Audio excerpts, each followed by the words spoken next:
4 নম্বরে মুক্ত হস্তে দান করুন, মুক্ত হস্তে দান করুন। ওয়ামা আতাইতুম মিন যাকাতিন তুরিদুনা ওয়াজহাল্লাহি ফাউলাইকা হুমুল মুদঈফুন। তোমরা মনে করো না যাকাত দিলে তোমাদের সম্পদ কমে যায়, এটা ভেবো না, বরং তোমরা আল্লাহর খুশির জন্য যে যাকাত দাও তারপরে তোমার যে সম্পদ থাকে ওই সম্পদের মধ্যে প্রবৃদ্ধি দান করে কে? আপনি মনে করছেন দিলে কমে? চাঁপাইনবাবগঞ্জের ভাইয়ের আওয়াজ করে বলেন, দান করলে কি সম্পদ কমে নাকি বাড়ে? আওয়াজ করে বলেন, কমে না বাড়ে? বাড়ে। যেটা দান করেন কামাসালি হাব্বা আম্বাতাত সাবআ সানাবিলা ফি কুল্লি সুম্বুলাতিন মিয়াতি হাব্বা। 1 টাকা দান করলে এটা চারা বীজের মতো, রূপে দিলে 7টা শীষ, প্রতি শীষে হয় 100 শস্য দানা। আল্লাহ যারে চায় এরকম বাড়ায় দেয়, প্রবৃদ্ধি দেয়। সুবহানাল্লাহ। এজন্য মুক্ত হস্তে দান করতে রাজি আছেন? আগে আগে যাকাত ক্যালকুলেট করে রাখেন। আপনার যাকাত বর্ষ যদি পরেও হয়, দেরি করেও হয়, ধরেন যে প্রতি বছর মুহররমে দেন, আপনি আগে দিতে পারবেন। যাকাত অগ্রিম আদায় করা যায়। সুবহানাল্লাহ বলেন। বিষ্ণু ইসা ইসলাম রমাদানে এত দান করতেন, কানা আজওয়াদান নাস, কিন্তু রমাদানে আজওয়াদুন নাস আজওয়াদু বিল খাইরি মিনার রিহিল মুরসালা। প্রবাহিত বাতাসের চেয়ে বিশ্বনবী আর অবদান্যতা বেড়ে যেত। প্রবাহিত বাতাস যেমনি সবাইরে বাতাস দেয়, আস্তিক নাস্তিক মুমিন কাফির সবাইকে শীতল করে দেয়, তেমনি নবীজির রমাদানের দান ছিল এমন, কেউ নবীর কাছে চেয়ে ফিরে গিয়েছে এর নজির নাই। জোরে বলেন সুবহানাল্লাহ। রমাদানে দান করব, ইফতার শেয়ার করব। কাউকে ইফতারি করালে সারাদিন রোজা রেখে তার যে সওয়াব, আপনি ইফতার করানোর কারণে আপনার আমলনামায় ওই সওয়াব আল্লাহ ঢুকায় দিবেন। পড়েন সুবহানাল্লাহ। সাহাবারা বললেন, নবী আমরা গরিব মানুষ, ইফতারি খাওয়ানোর পয়সা নাই।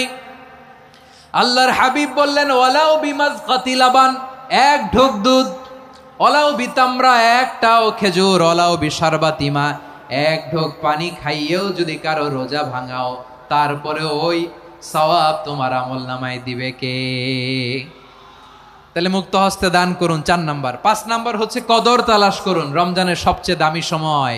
বিষ্ণু বলেন, মান হরিমা খাইরাহা ফাকাদ হরিম। যে কদর মিস করলো সে সব মিস করলো, হি ইজ দ্য লুজার। আচ্ছা বলেন, এই বরকতের মাসে আমরা কি লুজার হতে চাই না গেইনার হতে চাই? সবাই বলেনি, বলেন এই রমাদানে আমরা লুজার হব না গেইনার হব?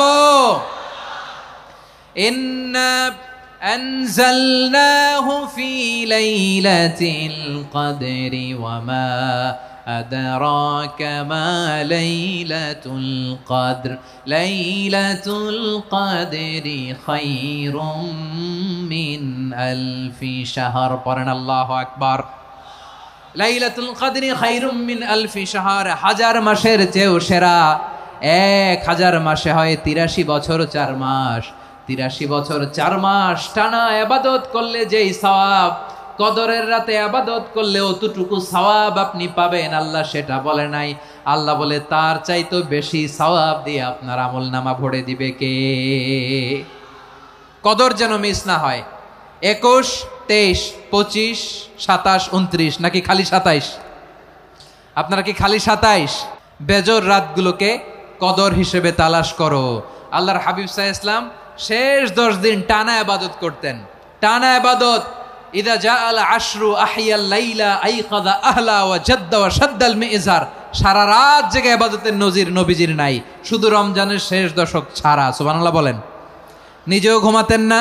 ফাতেমা রাদিয়াল্লাহু তাআলা আনহু, আলী রাদিয়াল্লাহু তাআলা আনহু কাউকে ঘুমাতে দিতেন না, সবাইকে জাগিয়ে তুলতেন। আমরা সারা রাত জেগে ইবাদত করব। রাজি আছেন তো? কদর যেন আমাদের মিস না হয়। আজকে থেকেই ক্যালেন্ডারে মার্ক করে রাখেন।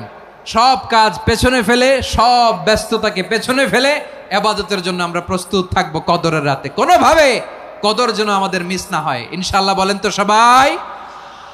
6 নম্বরে পারলে ইতিকাফ করবেন। আল্লাহর হাবিব সাল্লাল্লাহু আলাইহি ওয়াসাল্লাম প্রতি বছর 10 দিন ইতিকাফ করতেন। যে বছর ইন্তেকাল করবেন সে বছর 20 দিন ইতিকাফ করেছেন। আপনি বলবেন, হুজুর ইতিকাফ না করলে সমস্যা কি? আমার নবী একটা ইবাদত সারা জীবনেও ছাড়ে নাই, আর আপনি জীবনে একবারও করেন নাই। এবার হিসাব আপনার কাছে, হিসাব আপনার কাছে।